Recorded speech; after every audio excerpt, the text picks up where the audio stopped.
한 주간을 기준으로 볼 때 오늘은 우리 믿는 사람들이 주일이라고 부르는 날이죠. 저는 어렸을 때 주일이라고 하는 말이 무슨 뜻인지 몰랐는데요. 왜 일요일을 주일이라고 할까 궁금했었습니다. 그러다 나중에 주일이라고 하는 말이 주의 날이라고 하는 뜻과 함께 예수님께서 일요일에 부활하셨기 때문이라고 하는 이 사실을 알게 되어졌습니다. 그런데 동양식으로 하면 한 주간의 순서가 월화수목금토일이잖아요. 그런데 서양식으로 하면 주일인 일요일이 한 주의 맨 앞에 나오죠. 지금 여러분들이 보고 있는 거의 대부분의 달력들은 서양식으로 달력이 되어져 있어서 일요일이 맨 앞에 나오고 있습니다.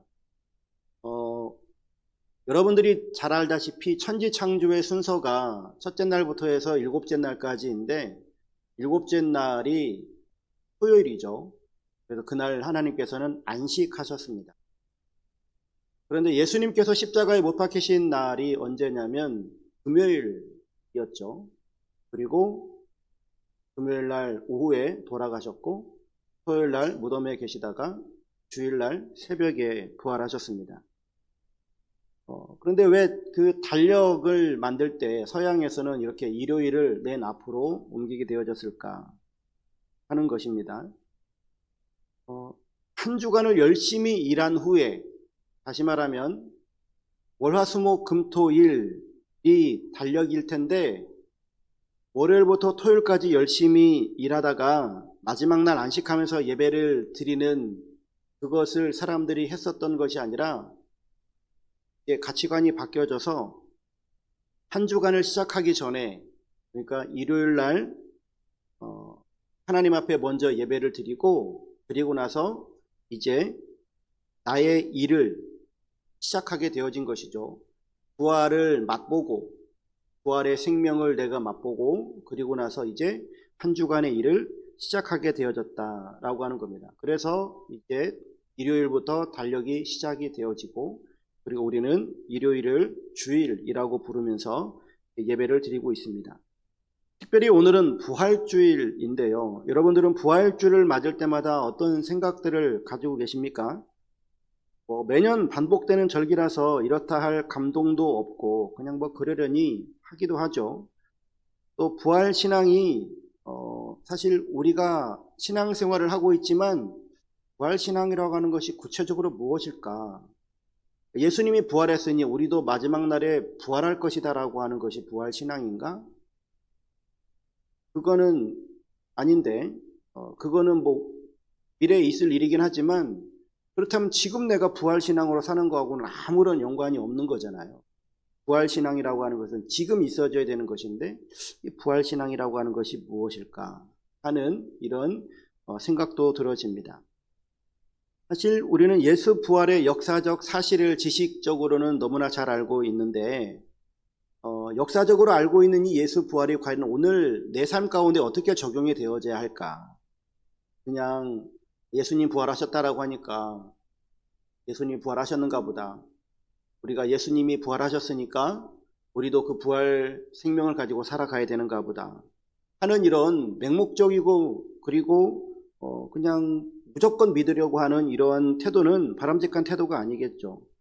왜냐하면 부활이라고 하는 것이 기독교 신앙에 있어서 가장 핵심적인 것이기 때문인데 오늘 우리가 이제 이 부활주의를 맞아서 이 오늘 본문 속에 나와 있는 이 세 명의 사람들, 베드로, 요한, 막달라 마리아, 이 세 명의 사람들을 바라보면서 우리가 어떻게 신앙생활을 해야 할지를 좀 함께 상고해 보고자 합니다. 예수님은 안식일 전날인 금요일 오전에 십자가에 처형당하셨고요. 안식일이 시작되기 바로 직전인 금요일 오후에 이제 돌아가셨습니다. 그런데 그때 아리마대 사람 요셉이라고 하는 사람이 예수님의 시신을 요청해서 이제 자기 무덤에 예수님을 이제 안장하게 되어졌죠. 원래 로마법에 따르면 십자가에 처형당한 사람은 그냥 십자가에 매달아 놓습니다. 그리고 짐승에게 뜯겨 먹도록 내버려 두거든요. 그런데 예수님은 그렇게 할 수가 없었어요. 왜냐하면 이 아리마다 사람 요셉이라고 하는 사람이 공의회 회원이었거든요. 소위 그냥 쉽게 말하면 이스라엘 사회 구성 내에 72명의 이 공회원이 있어요. 근데 이 사람은 그냥 쉽게 말하면 국가 서열 72위 안에 드는 사람이라고 생각하시면 돼요. 최고위층에 있는 사람인데 이 사람이 예수님의 시신을 요청하니까 내어줄 수밖에 없는 그런 상황이었던 것이죠. 그래서 이 아리마대 사람이 예수님을 인계받아가지고 자기의 무덤에 넣긴 했는데, 그런데 안식일이 곧 닥치니까, 안식일이 이제 얼마 안 남았으니까 그 시신을 닦고 기름을 바르고 뭐 할 새가 없는 거예요. 그래서 그냥 바삐 그냥 예수님을 둘둘둘 말아가지고 세마포에 싸가지고 그냥 시신을 굴에다 넣어놓게 되어진 것이죠. 이를 알고 있는 뭐 예수님의 그 죽음을 다 목도했었던 막달라 마리아가 그 수습을 하려고 하는 거죠. 예수님의 시체를 좀 닦고 기름을 바르고 하려고 안식일이 지난 다음에 새벽에 이제 무덤으로 갔던 겁니다. 마리아가 가까이 와보니까 돌문이 열려 있습니다. 그 순간 마리아는 생각하기를 예수님의 시체를 누군가가 훔쳐갔구나, 아니면 예수님의 시체를 누군가가 다른 데로 옮겼구나라고 생각을 하게 되어진 것이죠. 그래서 그녀는 베드로와 요한에게 가서 말합니다. 사람들이 주님을 무덤에서 가져다가 어디 두었는지 우리가 알지 못하겠다라고 전하죠. 베드로와 요한이 무덤으로 급히 달려갑니다. 무덤에 도착해서 보니까 마리아가 말한 대로 무덤 안에는 예수님의 시체가 없었고 거기에는 예수님의 수의만 놓여져 있었던 거죠. 참으로 황당한 일이 벌어진 겁니다. 제자들은 빈 무덤을 보고서 생각이 들었던 것은 예수님의 부활이 아니라 예수님의 시체를 누군가가 옮겼다라고 생각을 한 거예요. 공생애 중에 예수님께서 자신이 고난을 받을 것이고 십자가를 질 것이고 부활을 예고하셨지만, 그러나 제자들은 거기에 큰 의미를 두진 않았습니다. 직접 이렇게 예수님이 살아날 거라고 하는 상상도 할 수 없었다라고 하는 거예요. 빈 무덤 앞에서 예수님의 부활을 상상할 수 없었다라고 하는 것은 9절 말씀에서도 보면 알 수 있는 것이, 그들은 성경에 그가 죽은 자 가운데서 다시 살아나야 하리라 하신 말씀을 아직 알지 못하더라 라고 말씀해 주고 있죠. 즉 막달라 마리아, 베드로 그리고 요한, 이 세 사람은 예수님의 빈 무덤을 처음으로 보았던 사람들입니다. 그런데 이들은 예수님의 부활의 첫 증인들은 아니었어요. 그냥 빈 무덤을 보았을 뿐, 그리고 부활을 믿지는 못하고 있는 것이죠. 오늘 이 내용을 통해서 우리가 어떻게 부활에 대해서 부활 신앙으로 이어질까라고 하는 부분을 생각해 보고자 합니다. 첫 번째로는 베드로와 다른 제자, 즉 요한을 좀 살펴보려고 합니다. 이 두 사람이 무덤 안에서 본 것은 두 가지였는데요. 6절 7절 말씀에 보면 시몬 베드로는 따라와서 무덤에 들어가 보니 세마포가 놓였고 또 머리를 쌌던 수건은 세마포와 함께 놓이지 않고 딴 곳에 쌌던 대로 놓여 있더라. 즉 무덤에 들어가 보니까 세마포와 수건이 있는 것이 보여졌고, 그리고 수건은 딴 곳에 이렇게 잘 개켜져 있는 모습을 보게 되어진 겁니다. 생각해보면 예수님의 시신이 없어지는 방법은 두 가지일 거예요. 하나는 정말 예수님 말씀대로 부활하셨거나, 아니면 누군가가 시체를 옮겨놨거나, 시신을 누군가가 훔쳐갔다라고 생각을 한 거였죠. 그런데 이 상황을 보면 지금 우리야 뭐 이렇게 객관적으로 그 뒤에 멀찍이 떨어져서 보게 되어졌지만, 당시 이 사람들이 이것을 보았을 때는 좀 많이 황당했을 거예요. 그리고 어떻게 이런 일이 일어날 수 있을까라고 생각하면서 아마 그냥 머리가 복잡했을 겁니다. 그런데 예수님의 부활은 그들은 상상할 수도 없었고요. 시신이 없어졌다라고 하는 것을 생각하니까 누군가가 가져갔다라고 밖에 생각을 못 하는데, 그런데 누군가가 시체를 훔쳐가면서 그냥 생각을 해보면 시체를 훔쳐가면서 세마포를 쌌던 그것을 갖다 싹 벗겨내고 알못만 훔쳐갔다. 누가 그렇게 훔쳐갈 사람이 있을까요? 그리고 훔쳐가면서 수건을 잘 개켜놓고 훔쳐갔다. 이런 일이 어떻게 가능할 수 있을까요? 그런데 지금 그러한 일이 발생했음에도 불구하고 이들은 예수님이 부활했다라고 하는 것은 도저히 상상할 수 없는 거고요. 이거는 있을 수 없는 일이니까요. 부활하는 그런 것을 감히 상상도 해본 적이 없었던, 어떻게 죽었던 사람이 살아날까? 이건 있을 수 없는 일이고, 그래서 염두에 두지도 않았고요. 합리적이지도 않고, 가장 합리적인 생각은 누군가가 시체를 옮겨갔구나, 누군가가 가져갔구나 라고만 생각했던 겁니다. 특별히 8절 말씀에 보면요, 그때야 무덤에 먼저 갔던 그 다른 제자도 들어가 보고 믿더라 라고 말하는데, 여기 보고 믿었다 라고 하는 말은 확실하게 믿었다 라고 하는 뜻이거든요. 무엇을 확실하게 믿었을까요? 예수님의 부활이요? 아니에요.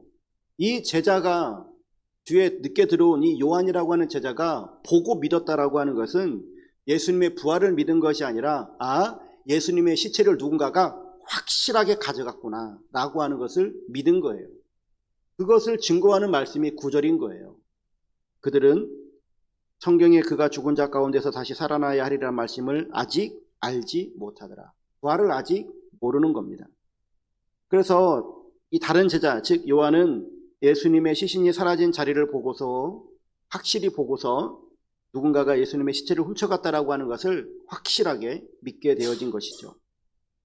두 번째, 이제 막달라 마리아를 좀 보겠습니다. 막달라 마리아는 예수님의 빈 무덤을 가장 먼저 본 사람이죠. 하지만 그런 마리아의 입에서 제일 먼저 튀어나온 말은 기쁨의 환호성이 아니라 2절에 보는 바와 같이 사람들이 주님을 무덤에서 가져다가 어디 두었는지 우리가 알지 못하겠다라고 하는 절망과 슬픔의 탄식이에요.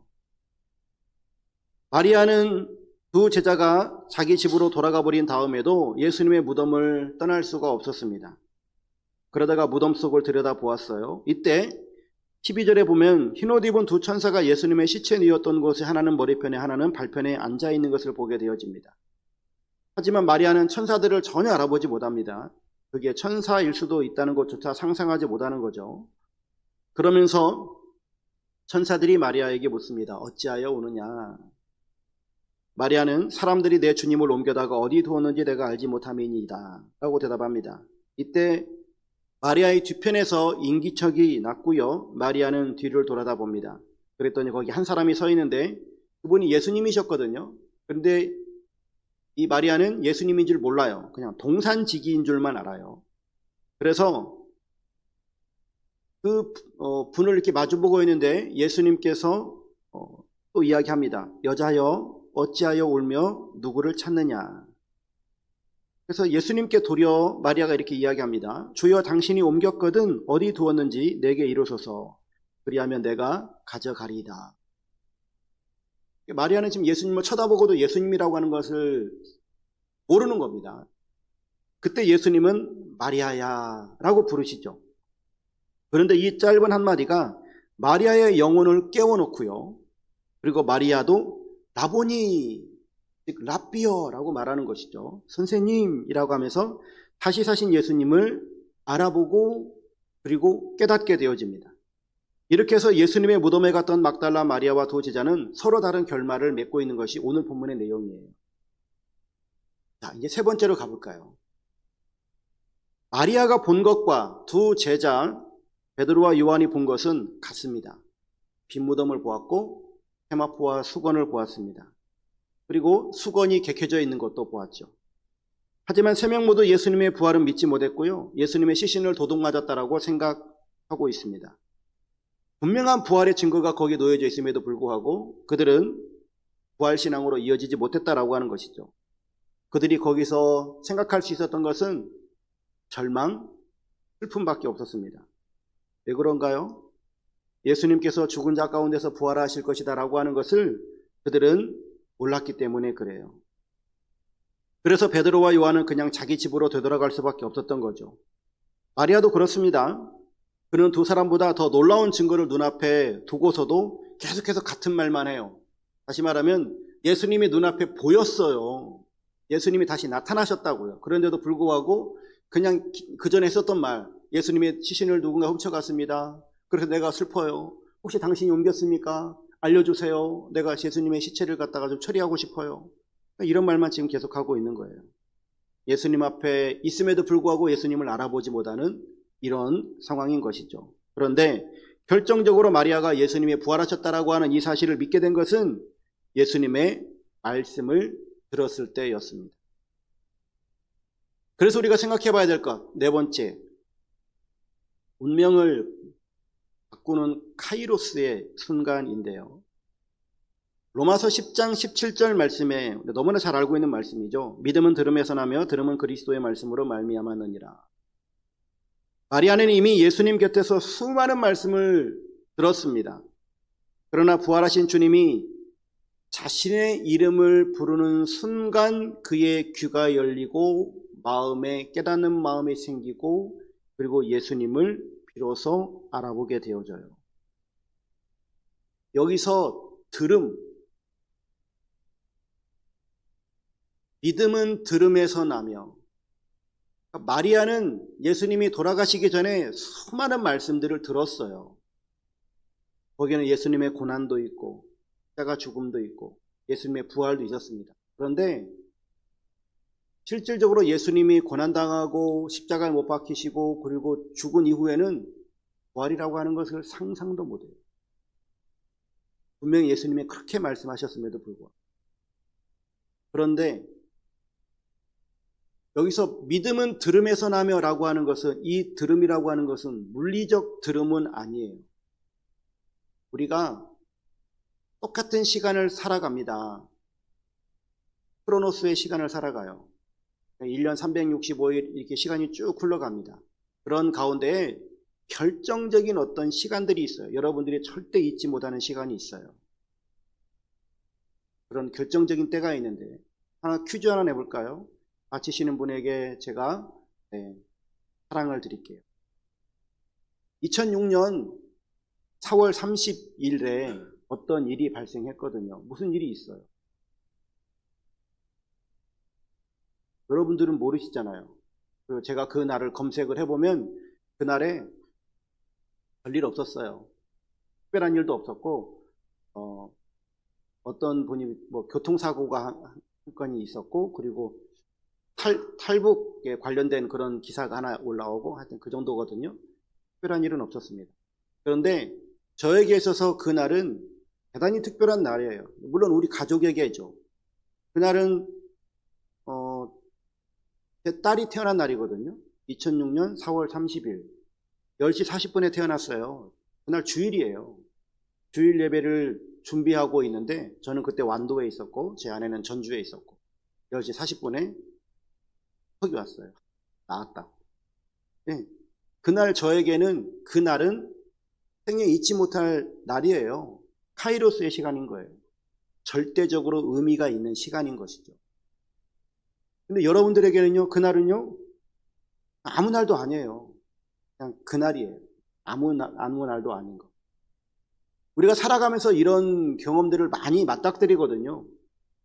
예를 들어서 여러분들이 저에게 어떤 이야기를 해줬는데 제가 그 이야기를 듣고서 잊어버릴 수 있죠. 여러분들은 그것이 아주 중요한 의미를 가지고 있는 이야기를 할지라도 저에게는 그것이 그냥 수많은 이야기들 가운데 하나일 수도 있어요. 그렇기 때문에 잊어버릴 수 있거든요. 그런데 그거 가지고 왜 목사님 그거 잊어버리냐고 삐지겠다라고 상처 입었다라고 하면 어쩔 수 없는데, 그런데 이게 서로가 다른 시간 속에 있기 때문에 그래요. 나는 이 시간이 카이로스의 시간이지만 저 사람에게는 그 시간이 그냥 크로노스의 시간일 수 있거든요. 일반적인 시간. 마찬가지예요. 우리가 살아가면서 이런 수많은 시간들을 가지고 살아갑니다. 그런데 오늘 본문 속에 이 마리아는 예수님의 수많은 말씀들을 들었지만 그 수많은 말씀들은 전부 다 그냥 크로노스의 시간 속에 있었던 거예요. 그러나 지금 예수님께서 마리아 앞에 나타나셔가지고 마리아야 라고 말씀하시는 이 말은 크로노스의 시간이 아니라 카이로스의 시간이 되어지는 거예요. 그런 들음이 되어지는 거예요. 여러분들이 은혜 받는 시간, 어떤 특별한 하나님과의 만남의 시간, 결정적인 어떤 그 시간들이 여러분들의 인생 속에서도 펼쳐지게 되어질 줄로 믿습니다. 그런 시간들 때문에 우리가 지금 이 자리에 서 있게 되어지는 것이고요. 그래서 예수님의 이러한 진정한 들음이 있는 이런 시간들로 말미암아서 우리의 인생은 변화가 일어나게 되어져요. 그런 말씀이 들리면 우리는 회심이 일어나게 되어지고 주님 앞에 우리의 고백이 동반되어지게 됩니다. 그리스도의 음성을 듣는 사람들은 더 이상 죽음이라고 하는 그 무덤 앞에 머물러 있는 사람들이 아니라, 그리고 희망도 없이 빛도 없이 걸어가는 사람이 아니라 무덤 앞에 있을지라도 우리의 눈이 밝아지고 우리의 마음이 환해지고 그리고 예수님을 바라보면서 희망찬 내일을 걸어갈 수 있는 그러한 원동력이 발생하더라라고 하는 겁니다. 어떤 목회자의 고백입니다. 정말 가난으로 힘겹게 하루하루를 버텼던 그런 사람이었고 그리고 어렸을 때부터 심각한 말더듬이로 살았어요. 그의 인생이 희망도 빛도 없고 너무나 암울하고 침울하고 그리고 그냥 하루하루를 견뎌내기가 너무나 버거운 그런 인생을 살았습니다. 그러던 그에게 27살이라고 하는 그 나이가 되어졌을 때 정말 캄캄한 동굴 속으로 들어가고 있는 그의 인생, 아마 가장 최악의 시간을 보내고 있었던 그때 하나님께서 어느 날 찾아오셔서 말씀을 하시더래요. 사랑하는 아들아, 내가 네 아버지다. 그 음성을 듣고 그의 인생이 변화가 일어나기 시작하는데 그 뒤로 조금씩 회복이 되어지고 하나님에 대한 믿음이 그때부터 이제 바르게 정립이 되어지고 하나님과의 만남을 더 깊이 가지게 되어집니다. 또 하나의 이야기는 목회를 그만두려고 여러 차례 시도했었던 저에게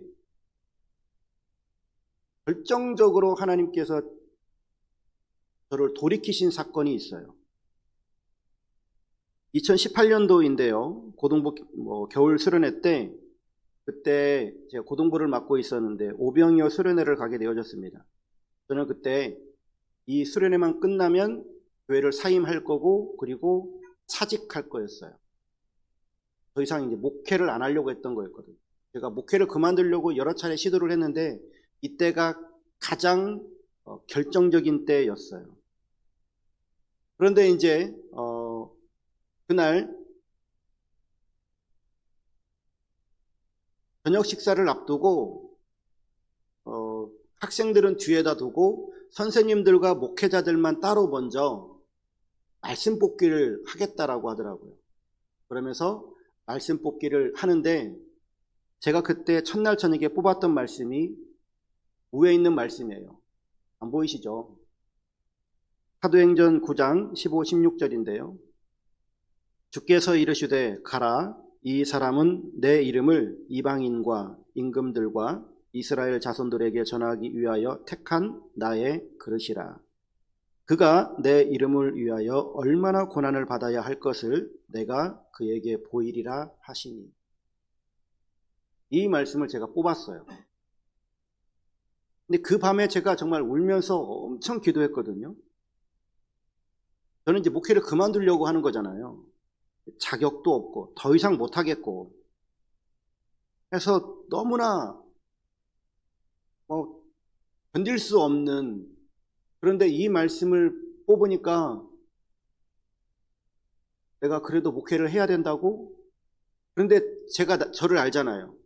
저의 저 자신을 아니까 도저히 못하겠는 거예요. 그러면서 또 한편으로 해석도 되어져요. 하나님께서 이런 나까지도 사랑하시고 이렇게 해 나가려고 하시는 것이 해석도 되어지고, 그리고 나는 택함받은 그릇이구나. 그리고 내가 지금 이렇게 어려운 길을 걸어가는 그것조차도 하나님께서 인도하셨던 길이구나 라고 하는 것들이 해석이 되어지기는 하나, 그렇지만 그래도 이 말씀 가지고는 안 되겠어요. 그래도 그냥 계속해서 못하겠습니다. 한편으로는 해석이 되어집니다. 한편으로는 그래도 못하겠습니다. 나의 이 연약함 안 되겠습니다라고 계속해서 그렇게 기도했거든요. 그 다음날 저녁에 또 한 번 말씀 뽑기를 했습니다. 그리고 나서 그 뽑았던 말씀이 그 밑에 거예요. 보라색 말씀. 나에게 이르시기를 내 은혜가 내게 족하도다. 이는 내 능력이 약한 데서 온전하여 짐이라 하신지라. 그러므로 도리어 크게 기뻐함은 나의 여러 약한 것들에 대하여 자랑하리니 이는 그리스도의 능력이 내게 머물게 하려 함이라. 이 말씀이었던 거예요. 저는 저의 약함 때문에 목회를 더 이상 못하겠다고 그렇게 하나님 앞에 고백하고 투정 부리고 했었는데 하나님께서는 말씀하시는 거죠. 내 은혜가 네게 족하도다. 내 능력이 약한 데서 온전하여 짐이라. 이 말씀을 뽑고 정말 아무 말도 할 수가 없었어요. 지금 저에게는 어쨌든 이 시간들이 결정적인 시간이었는데 그날 그 밤에 주님이 저를 안아주시는 것 같은 포근함이 몰려왔어요. 그리고 저는 그 이후로는 목회를 그만두겠습니다라고 했던 적이 없어요. 2018년도 그 1월달인지 2월달인지 모르겠지만 하여튼 그때 그 겨울철원회가 저의 인생에 있어서는 또 한 번 변화가 일어나는 시간이었던 것이죠. 저 말씀이 제가 말씀 뽑기하면 제가 보관하질 않아요. 교회에서도 많이들 했고 했는데 그냥 말씀 뽑기하고 한 해 딱 지나면 버리거든요. 그런데 저 말씀은 버릴 수가 없는 말씀이 되더라고요. 제가 지금도 보관하고 있어요. 지금도 여기에 이 안에 보면은 있어요. 딱 까보면 안에 있거든요. 버릴 수가 없어서, 왜냐하면 저 말씀은 제 인생에 있어서 저를 목회를 할 수 있게끔 하나님께서 다시금 저를 부르시는 그 부름의 목소리였기 때문에 하여튼 그러합니다. 저에게는 이러한 카이로스의 시간이 하여튼 여러 번 있었어요. 지금도 마찬가지고요. 지금도 사순절 지나오면서 제가 다 이야기는 못하지만 하나님께서 저에게 응답으로 주신 말씀들이 있기 때문에 그러해요. 그냥 간단하게 고백하면 제가 한 3주간 기도하면서 제가 교회에서 생활하는 걸 못할 뻔했거든요. 못하겠어요. 도저히 몸이 받쳐주질 않아서 거의 죽을 것 같았어요. 여러분들은 모르시겠죠. 근데 정말 거의 죽을 것 같았어요. 못 견디겠더라고요. 고난주간 마지막 주간에도 너무 힘들었어요. 막 몸이 감당이 안 되더라고요. 몸이 힘들고 막 추웠다가 여자들 갱년기도 아닌데 막 추워가지고 오들오들 떨고 막 그러고 그러다가 조금 있으면 또 풀리고 막 난리도 아니었어요. 이러다 쪼크사 하겠다 싶은 생각이 들 정도로 마지막 주, 지난주죠. 지난주에도 그러더라고요. 그래서 힘들었는데 근데 또 그런 가운데서도 하나님께서 계속해서 주시는 말씀들이 있었고 그래서 그 말씀들을 우리 저녁에 함께 말씀을 나눌 수 있었는데요. 중요한 것은 이겁니다. 현재 주님과 함께하는 사건이 있는가? 여러분들 지금 신앙생활 하시면서 부활하신 주님, 부활 생명은 내가 죽어서 천국 가는 게 아니에요. 죽어서 내가 부활할 것이다 이게 아닙니다. 그거는 분명히 미래적으로 일어날 사건이에요. 그러나 부활신앙이라고 하는 것은 지금 내가 부활을 살고 있는 거거든요. 그러기 위해서는 부활신앙에 있어서는 핵심적인 저 세 요소가 있어야 돼요. 첫 번째, 현재성의 사건이에요. 현재 지금 내가 사건 속에서 부활하신 예수님을 만나고 있는가예요. 미래에 천국 갈 거? 그게 아니라 지금 내 삶의 이런 시간 속에 연대기적 시간, 이 크로노스의 시간 속에서 카이로스의 시간을 살아내고 있느냐, 카이로스의 주님을 지금 내가 만나고 있느냐. 마리아가 그냥 계속해서 주님의 말씀을 들었던, 공생의 기간 동안에 들었던 그 말씀, 그것도 의미가 있어요. 그러나 지금 무덤 앞에서 예수님이 마리아야 하시는 그 음성을 들었을 때 부활하신 그 예수님을 만났던 것처럼 여러분들의 인생 가운데 지금 신앙생활 그냥 하고 있는 이런 신앙생활이 아니라 지금 주님이 나에게 나타나셔서 나를 지금 만나주시는 그 결정적인 그런 카이로스의 시간과 그런 사건들을 지금 살고 있는 거예요. 이런 시간과 이런 사건들을 살지 못하면 우리는 그냥 형식적인 신앙생활을 할 수밖에 없어요. 그리고 우리의 이 모든 것들이, 우리의 모든 신앙생활들이 그냥 습관적으로 지나가고 말아요. 이런 결정적인 현재 내가 주님을 만나는 사건들이 있는가? 주님을 만나는 그런 사건들이 결정적인 사건, 어떤 특별한 사건은 몇 년 전에, 몇십 년 전에 일어날 수 있는데 그런 어떤 특별한 사건들 말고 오늘 내가 살아가면서 주님과 이런 만남의 시간을 갖는 것, 이런 시간들을 계속해서 살아낼 수 있기를 주의 이름으로 축복합니다. 두 번째는 관계적 확신인데요. 마리아가 예수님을 라보니, 즉 랍비어라고 불렀던 것처럼 부활신앙이라고 하는 것은 인간관계처럼 예수님과 나와의 어떤 이런 인격적인 만남을 통해서 우리가 증명되어지는 거거든요.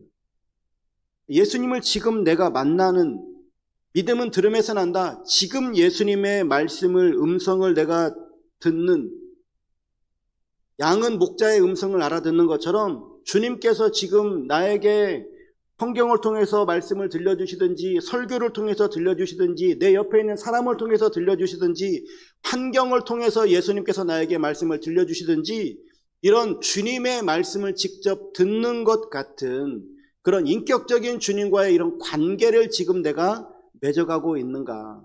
부활신앙이라고 하는 것은, 그래서 내 인생 가운데 지금 주님의 음성을 들음으로 말미암아 내 믿음이 변화가 일어나는 이러한 사건들이 우리들에게 있어야 된다라고 하는 겁니다. 세 번째, 이렇게 내가 현재 사건 속에서 주님과의 인격적인 관계를 맺어가는 그 사람이 지금 설령 내가 어렵고 힘들고 고통스러운 인생을 산다 할지라도 역전의 소망을 가지고 살아가는 거예요. 나는 이대로 죽을 사람이 아니다. 주님의 능력이 나와 함께 할 것을 믿고 주님께서 나와 함께 하시기 때문에 내가 이 환경의 어려움 때문에 잠식당하는 인생이 아니라 이 고난을 통해서 나를 하나님께서 더욱더 빛나게 할 것이다라고 하는 그런 믿음을 가지고 살아가는 것이죠. 또 부활 소망은 죽음을 이기는 능력인 것이잖아요. 여러분들의 인생 가운데에 지금 죽음과 가도 같은 그러한 어려움이 있다 할지라도 그것을 생명으로 이겨내는 그러한 능력의 삶을 살아갈 수 있는 이러한 신앙생활이 바로 부활신앙인 것이죠. 결론적으로 부활신앙이라고 하는 것은 과거의 사건, 예수 부활이라고 하는 이 사건이 오늘 현재의 사건, 예수님과 나와 지금 함께 거하는 삶을 살아가고 주님과 함께 거할 때 인격적인 관계를 맺어가고 그러므로 말미암아서 지금 내가 소망 가운데 길을 걸어가는, 하나님께서 나에게 베푸신 이 구원이라고 하는 것은 내가 죽어서 천국 가는 그 구원뿐만 아니라 지금 이 세상을 살아가는 삶의 모든 여정 속에서도 하나님께서 나와 동행하심으로 말미암아 내가 이 가운데서도 구원을 받고 살아가는, 삶의 구원, 환경의 구원, 물질의 구원, 이 모든 것까지도 하나님께서 나를 구원으로 이끄시는 이 모든 것들을 체험하는 카이로스의 시간을 살아가는 이런 역동적인 삶을 살아가는 것이 바로 우리의 부활신앙인 것이에요. 사랑하는 성도 여러분, 지금 여러분들이 혹여 마주한 어둠이 있다면 이 어둠이 우리를 집어삼키고 그 어둠이 끝이 아니라 마리아를 찾아오신 예수님처럼 여러분들을 주님께서 반드시 찾아오시기에 주님의 그 따스한 음성, 마리아여 하시는 것처럼 여러분들을 향해서도 저를 향해서도 부르시는 이런 음성을 여러분들이 들으시고 그로 말미암아 하나님의 카이로스의 이 결정적 은혜를 누리시는 복된 믿음의 삶이 되시기를 주의 이름으로 축원합니다. 기도하겠습니다. 사망 권세에 계시고 부활하신 주님, 오늘 우리가 빈 무덤을 뒤로하고 부활의 주님을 만납니다. 슬픔이 변하여 찬송이 되게 하시고 절망이 변하여 소망이 되게 하여 주옵소서. 내가 주를 보았다 하는 마리아의 고백이 우리의 일상이 되게 하여 주시고 세상 끝날까지 부활의 증인으로 살게 하여 주옵소서. 우리를 사랑하사 끝까지 사랑하시고 다시 사셔서 소망이 되신 예수 그리스도의 이름으로 기도드립니다. 아멘.